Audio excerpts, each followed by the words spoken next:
How's it going out there? It's November 24th. I'm Frank Curzio, host of the Wall Street Unplugged podcast, where I break down the headlines and tell you what's really moving these markets. I have a great interview set up for you right now. Releasing this today instead of Thursday, which is tomorrow. It's our normal schedule that we publish interviews because it is a pretty cool holiday, one of my favorite, Thanksgiving. While some of us would rather listen to a podcast and listen to some of our family members that we're forced to spend time with on Thanksgiving. Come on. I mean, we could all identify with that, right? We're all like, you're not inviting that guy. Oh, you're not inviting him. You're not inviting him. Come on, we're all like that. There's one family member that you're not looking forward to, and it might be better to listen to a podcast.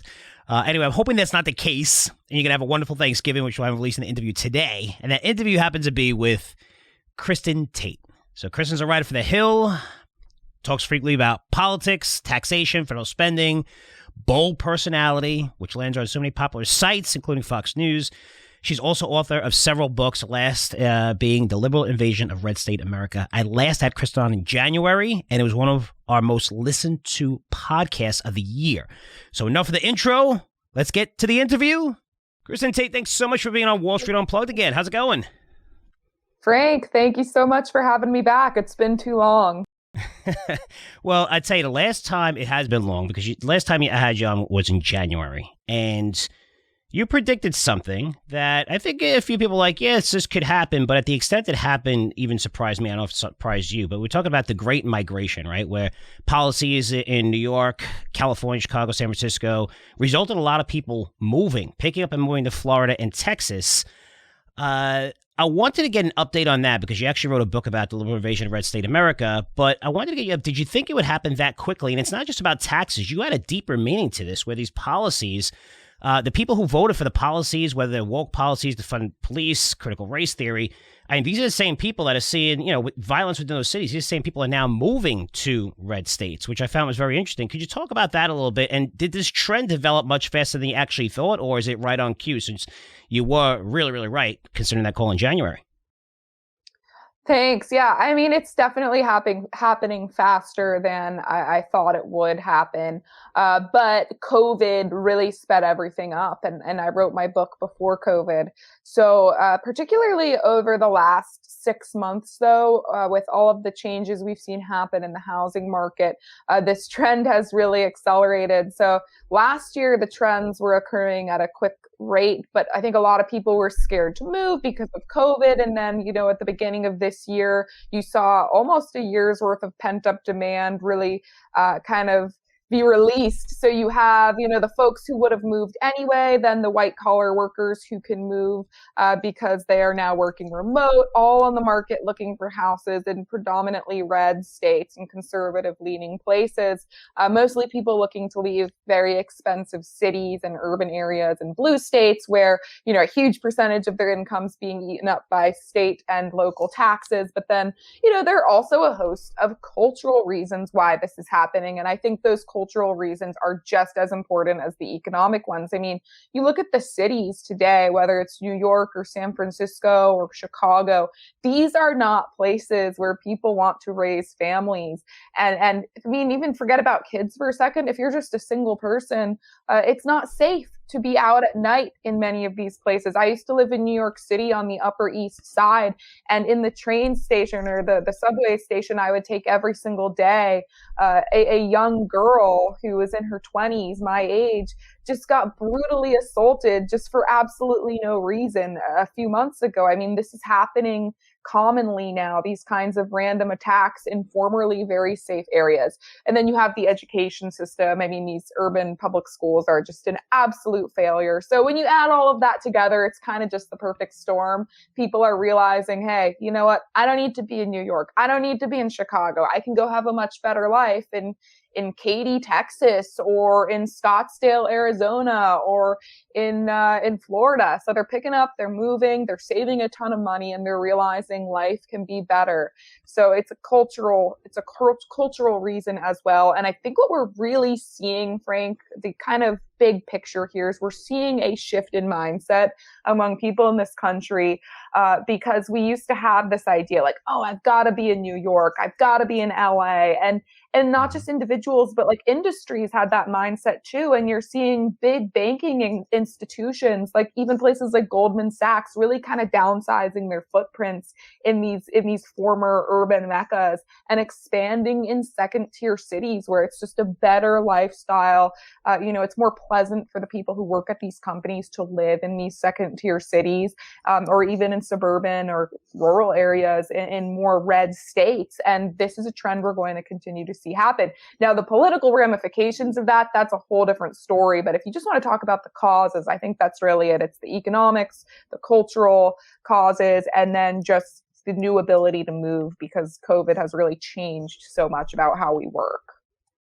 Now, politics aside, do you see this reversing anytime soon? Because you brought up the word cultural, right? And cultural is very, very hard to change. It's almost like when a culture goes bad at a company. It's almost impossible to reverse, at least for a very long period. And the reason why I ask that is because I'm from New York. I lived there close to 40 years, 38 years, and which is highlighting my age, which I don't know if that's a great thing. But you look at Eric Adams, right? Democrat, comes in, and he's now the mayor of New York City, and he's specifically saying his number one thing on his agenda, the number one thing on his agenda is to get everyone who left New York back and to put more cops on the street. And then you have the BLM like angrily protesting against him, saying, are you crazy? Why would you put more? I mean, we're seeing the violence, we're seeing the crime rates, but is there any way we could reverse this? Because this is a Democrat coming from, this isn't some, crazy left, crazy right person. This is a Democrat saying, hey, we need to get more people back. We need to get the city going again. And it seems like he's getting pushback. And he's, from the Democratic Party. For me, I don't get that. But is there a shot that this could reverse? Because it's coming from a Democrat that wants to make the city more safe. And for me, he's getting pushback and getting death threats now because he wants to put more police on the streets, just like there was, back in the day. Yeah, no, I mean, it's definitely possible. And look, I hope New York comes back. I love New York. I love what New York used to be. I'm not sure I love what it's becoming, but I think there's definitely a chance it will come back. But when you look at New York's previous declines and how it came back in the past, there are some really big differences between then and now. So look at when Giuliani kind of saved New York City after its really dark era back in the 70s. You had industries at that point that had to be in New York City because technology hadn't advanced to where it is today. So those like primarily banking institutions, right? They had to be in New York. So they were offering their white collar workforce a lot of money to move back into the city. People wanted to be there for the jobs and the money. And then, of course, you have the whole crime issue that Giuliani was able to clean up.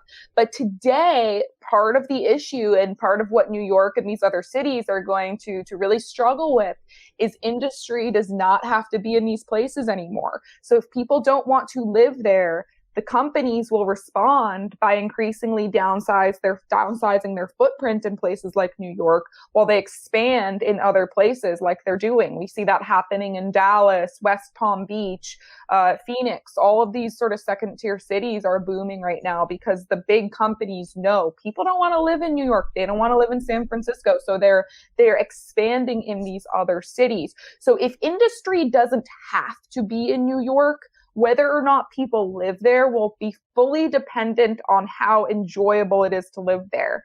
And that will come down to the schools. It will come down to crime and other quality of life issues, which right now still are on the decline. And it's a lot of this left-wing movement to blame, the defund the police nonsense that you just talked about. But also, if you're a family in New York City, it's really, a big financial undertaking to send your child to private school, for example. If you don't want to stick them in the public schools where like 90% of the classes in these public schools have a majority fail rate on the math and English exams. So it's pathetic results that they're achieving in the public schools. But if you want to send your kids to private schools, you're looking at, $50,000 a year per kid. So that's also just not possible for a lot of people. So, it's possible New York can come back. You're going to need a real hardliner in the mayor's office like Giuliani. I'm not sure Eric Adams really is the guy to do it.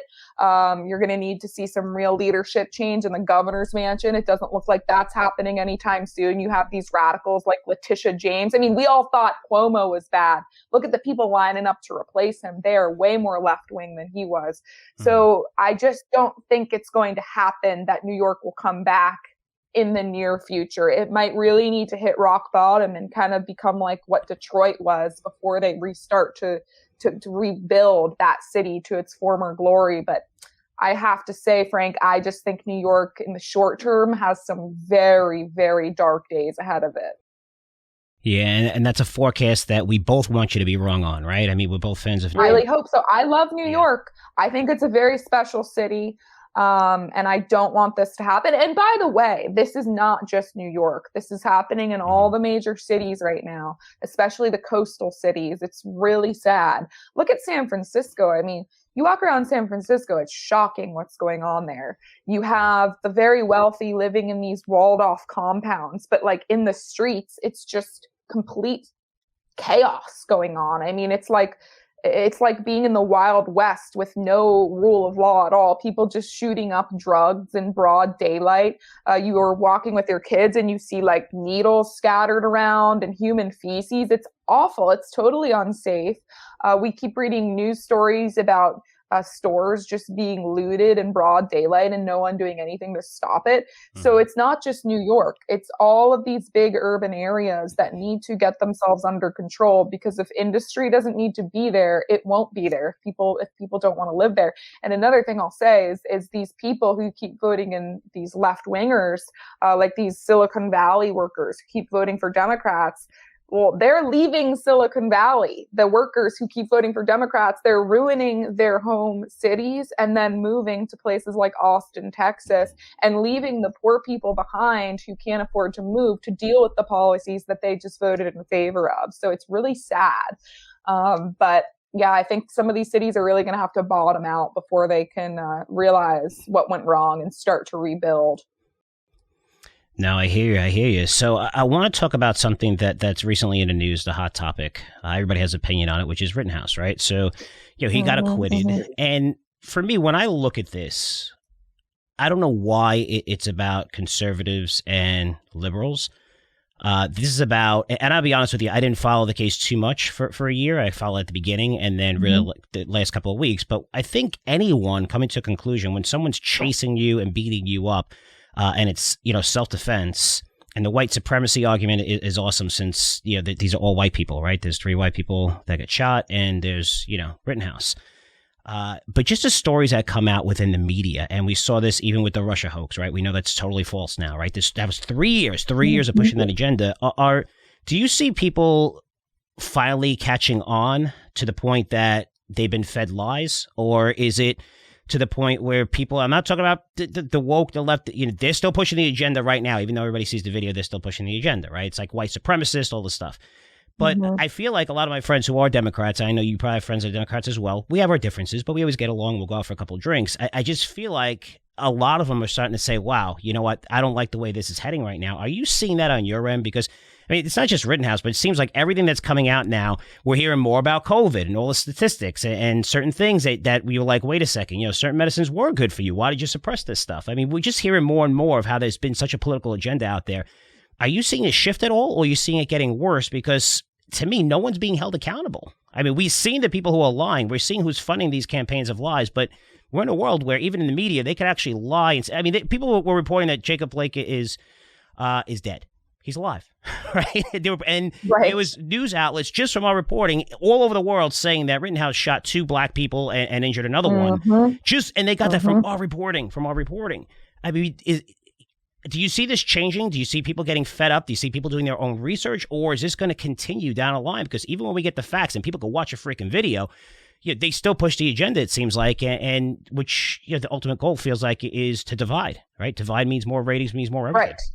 Yeah, of course, that's the ultimate goal. I mean, I think the people in the middle are having their minds changed as they see the facts, the reasonable moderates, but that's increasingly a very small percentage of the American population. I think the majority of Democrats and Republicans today have their minds set up on a narrative, and they will not change their mind regardless of what the facts are. I mean, you look at these woke scolds on Twitter, they don't care what the video shows. They don't care what the facts are. They're going to run with the narrative. They love the lies that CNN spoon feeds them because it reaffirms their own belief systems. They have no interest in truth or justice. These people are angry and they're out for blood, and they will push any lie and take any media narrative, spin, whatever, misinformation, if it reaffirms what they already believe. So, yeah, I mean, you might have 5 to 10% of the US population that are, good meaning people who were, seeing misreporting on Kyle Rittenhouse in the beginning, and now they see the video and see the facts and realize, oh, I was being fed lies. And those people are changing their minds, sure. But that's a relatively small percentage of the American population. And I think the majority kind of already have their minds set up because they are more interested in politics than the truth. And that's a very dangerous place to be in, but that is where our country is today. We are extremely polarized and tribalized, and that's when you really start to have decay in a country's political system. Yeah, and the reason why I'm bringing all of this up is because we're heading into one of my favorite holidays, Thanksgiving, right? Family, hanging out, eating, drinking, football doesn't get better than that, right? And yet you have a story out, which you write for The Hill, and it's called Thanksgiving Disaster on the Horizon, which you're worried about in terms of traveling restrictions and everything. But I'll give you a chance to explain, and I'll bring it up right here. But you just recently wrote this and bring up a lot of good points about Thanksgiving where, prices are higher. But, do you really think Thanksgiving is going to be a disaster? And I'm hoping that, again, another forecast I hope is wrong, because Thanksgiving should be a time for family and people having fun.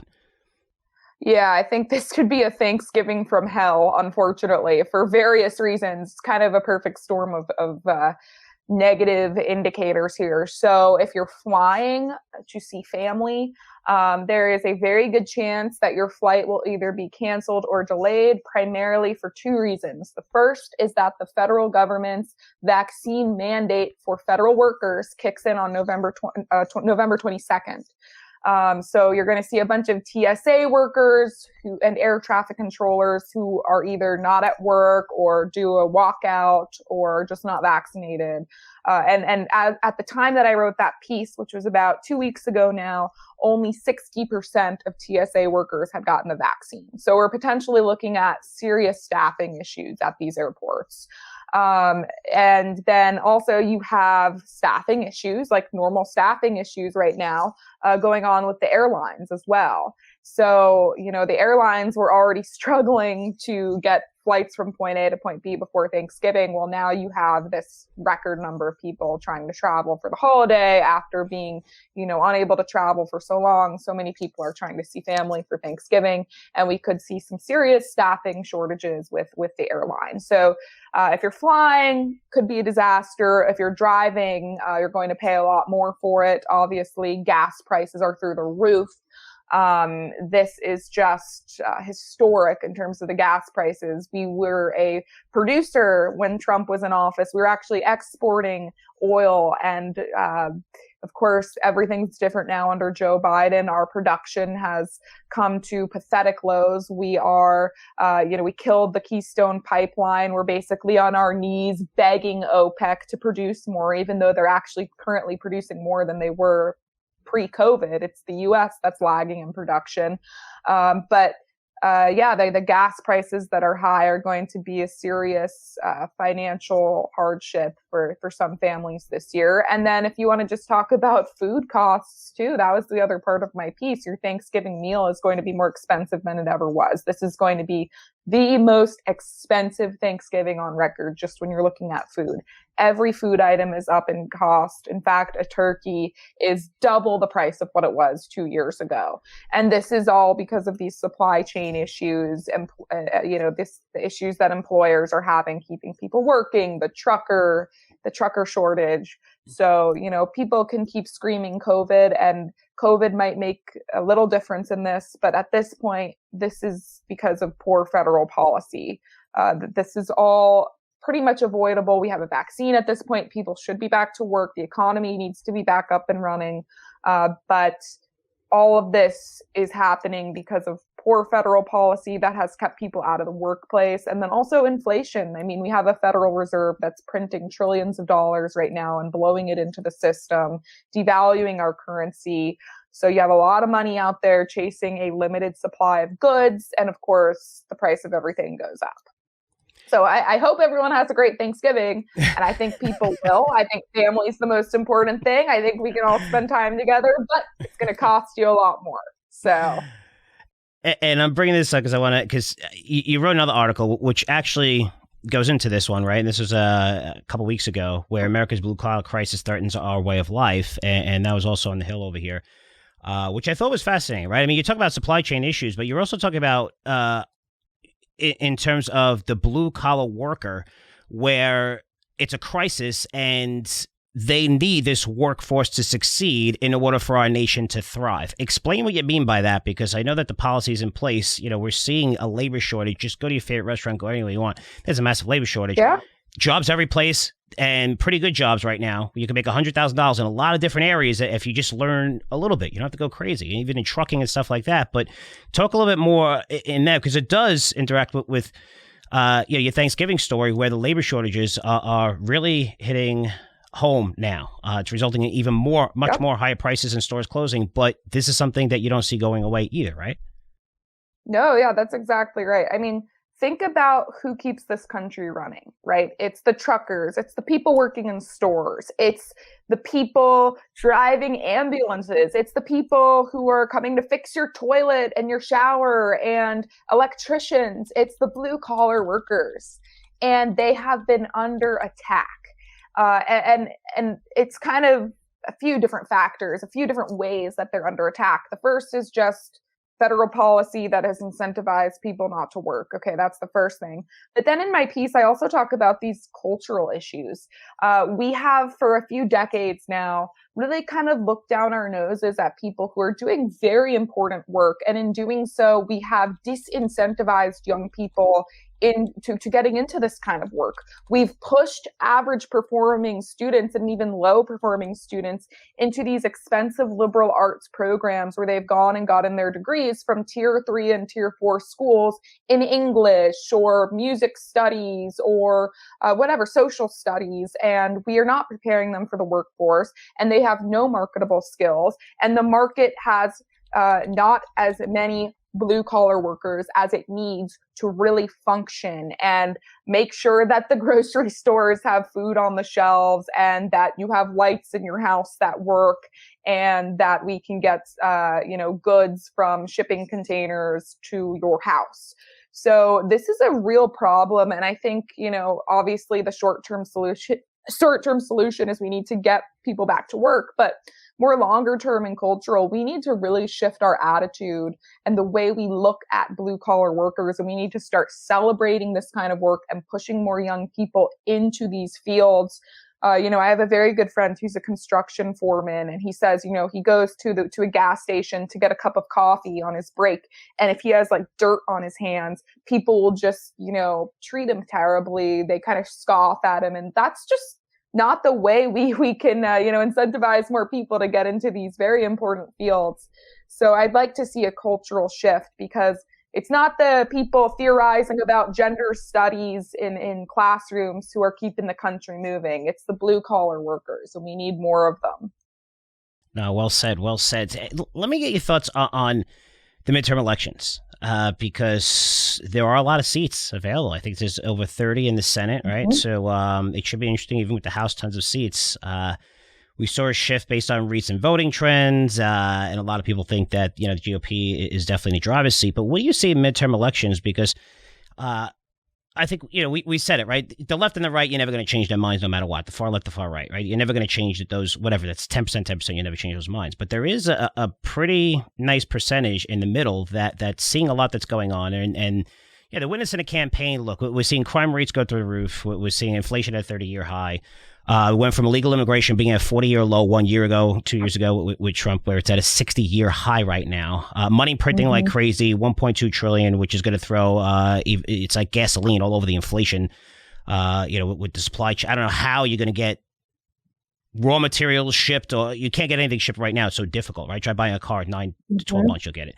So what do you see happening? Is people saying, well, it's a guarantee that that GOP is definitely going to take back Senate and the House, but again, we're still a little bit away. But what are your thoughts on it? Because it seems like there is a shift going on right now.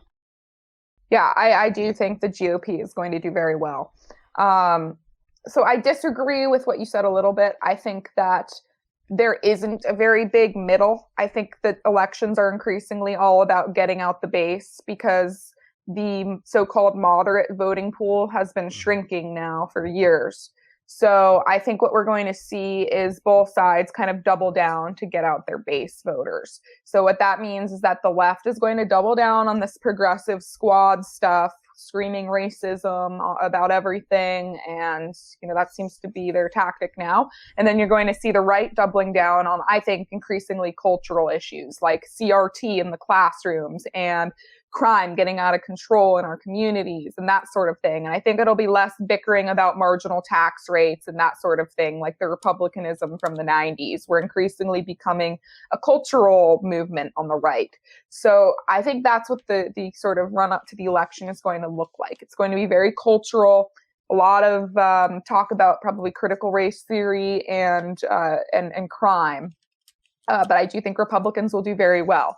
And even just putting aside what's going on right now with the Joe Biden administration, which has been a disaster, Republicans tend to do better in midterm elections anyways, especially during years when they have a Democratic president, because it's easier to kind of mobilize your base. But yeah, I think the Republicans will do phenomenally well next year. I think it'll kind of be a blowout year for Republicans. Okay, so we talked about a lot of topics today, and I feel like everything, New York's not coming back, and I feel like, Thanksgiving disasters. Let's cheer everybody up, because last time you were on in January, you actually said that you like cryptocurrencies.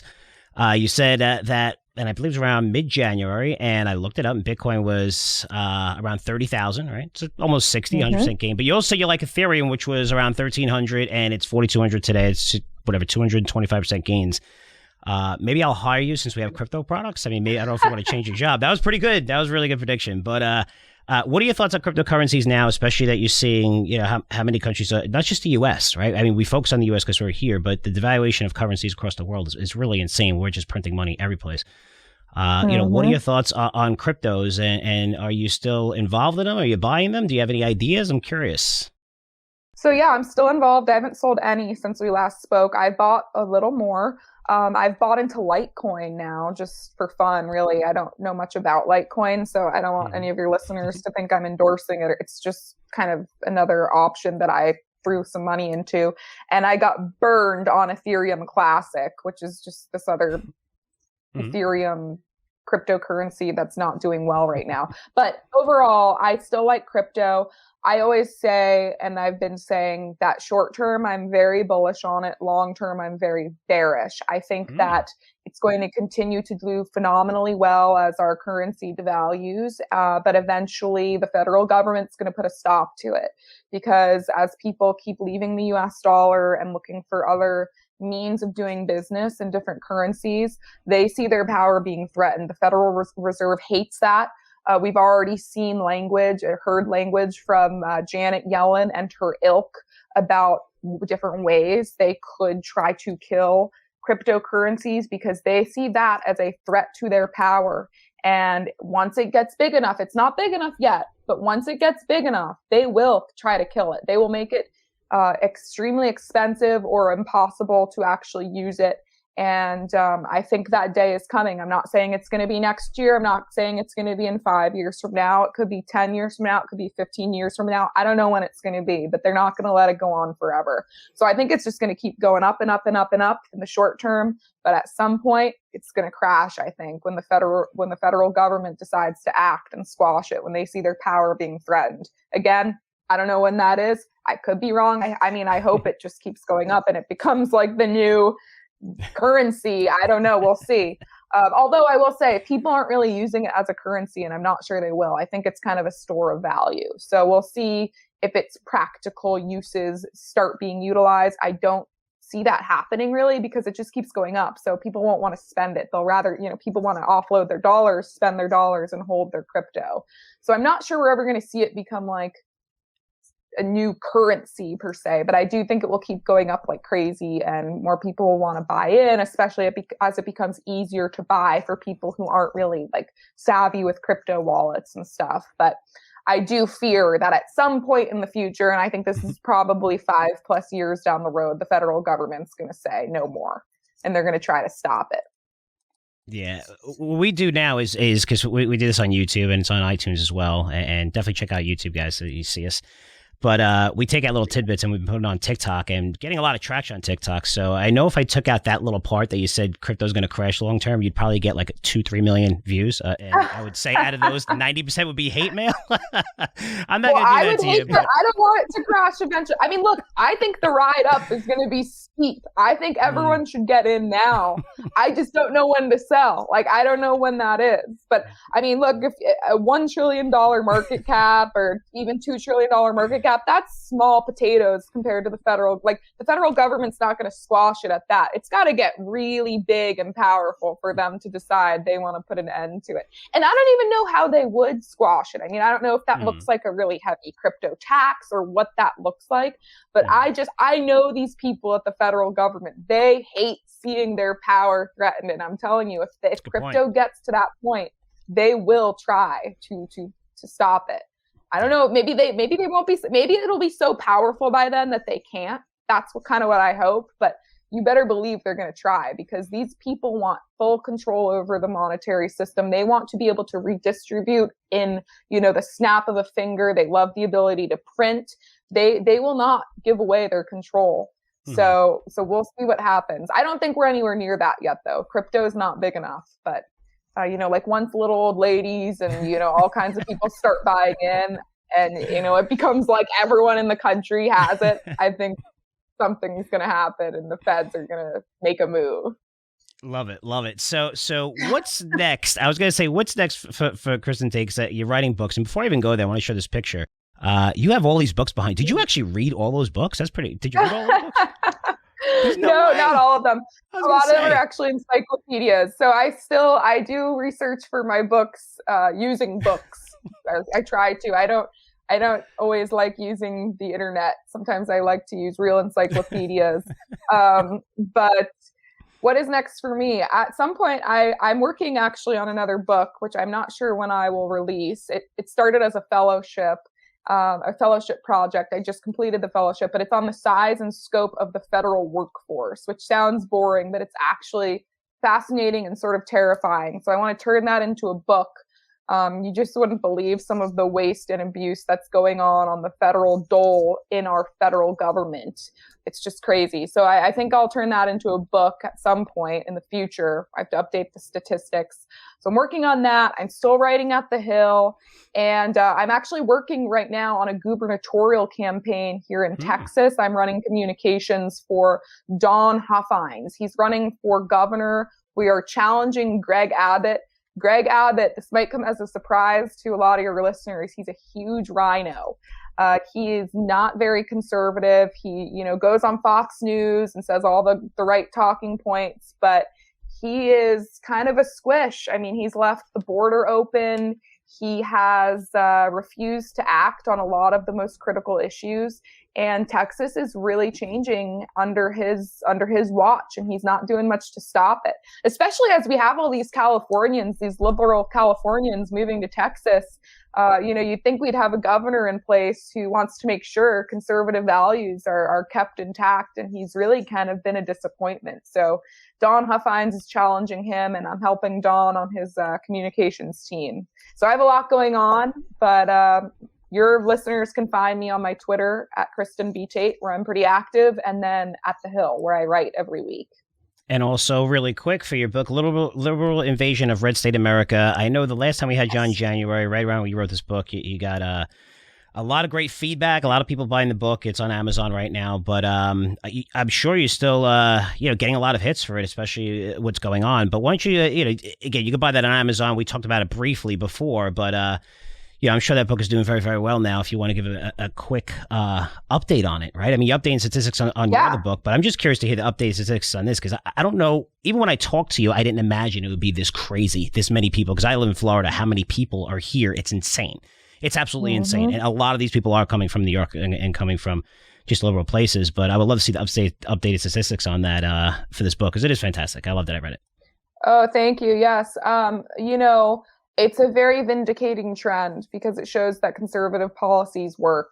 But the book is very important because there's a practical aspect to this, which is, well, how do we keep the red states red? You know, as we're absorbing all these people and as they're moving here, what do we do about that? And how do we ensure that these new people don't just keep voting in favor of the nonsense that destroyed the places they're leaving?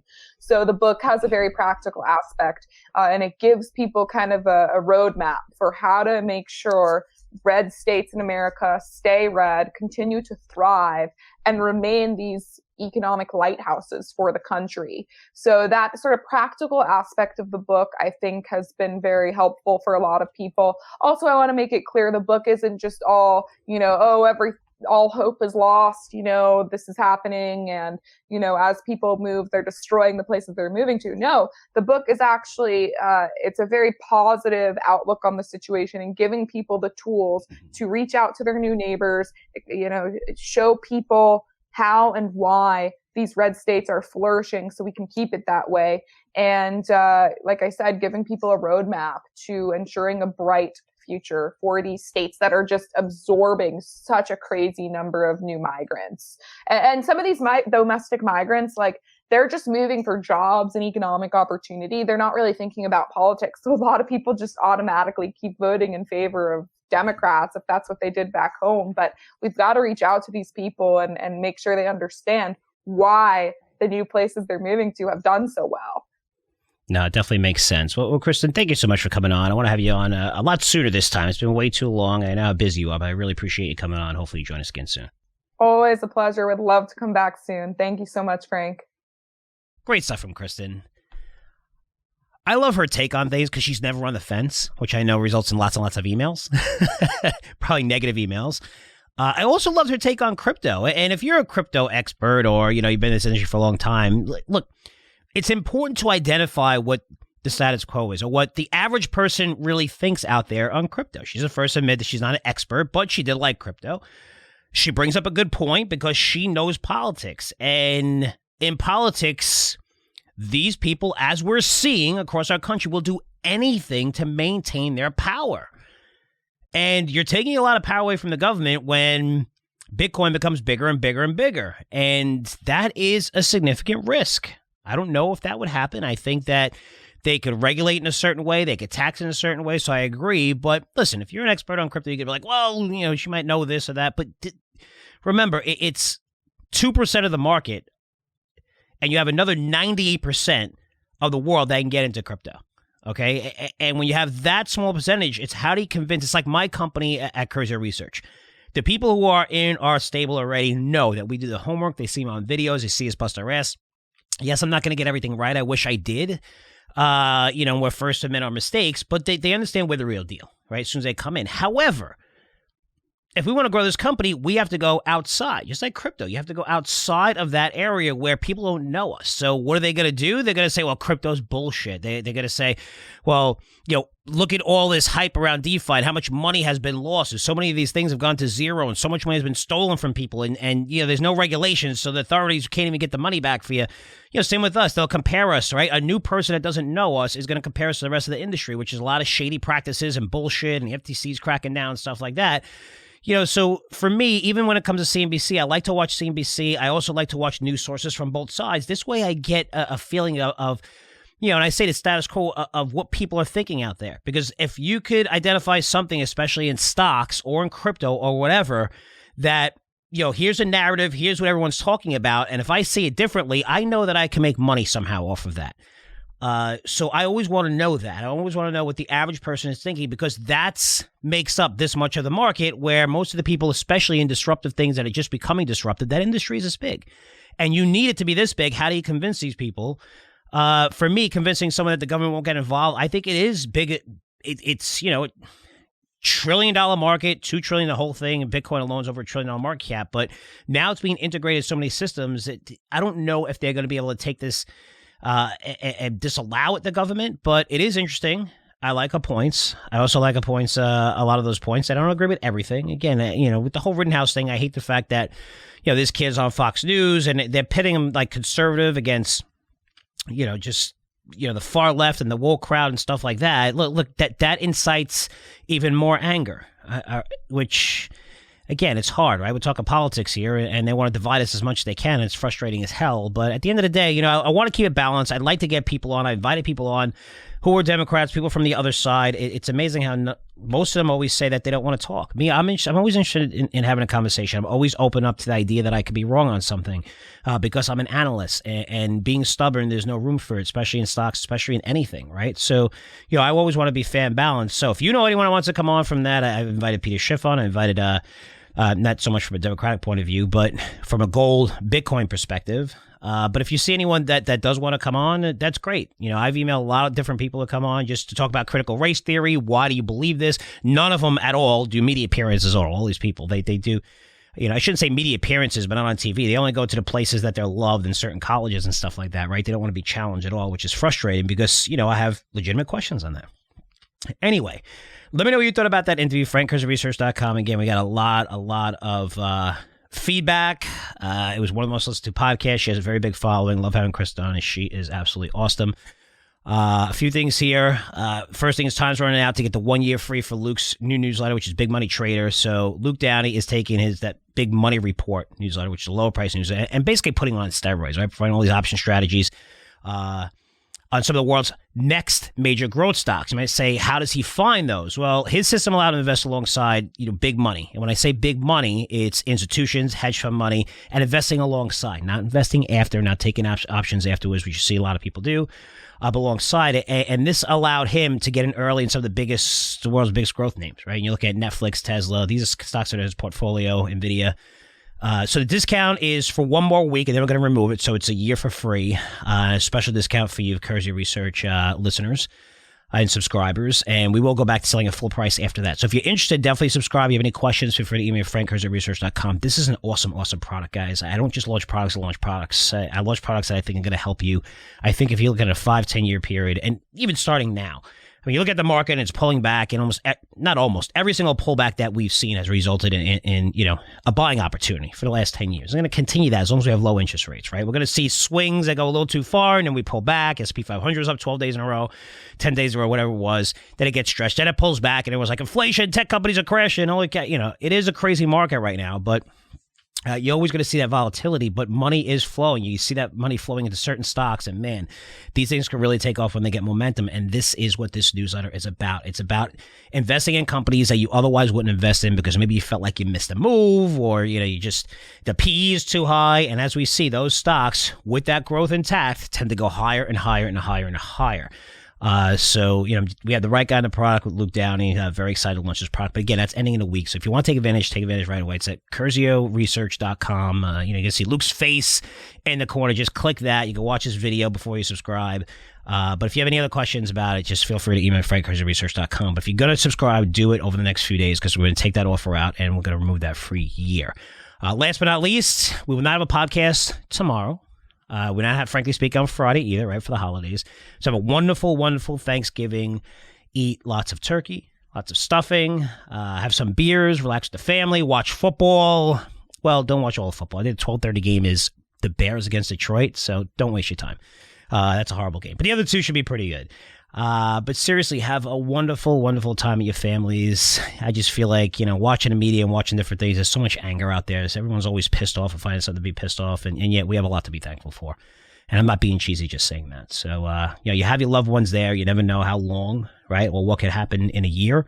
So enjoy it. Have fun. Relax, because everyone's going to have to go back to work next week, most of us. And, this is a time of year that I love it, and I feel like we thrive here at Curzio Research because while everybody kind of takes off and just like, whatever, and relax, I'm looking for new ideas heading into next year, heading to Consumer Electronic Conference.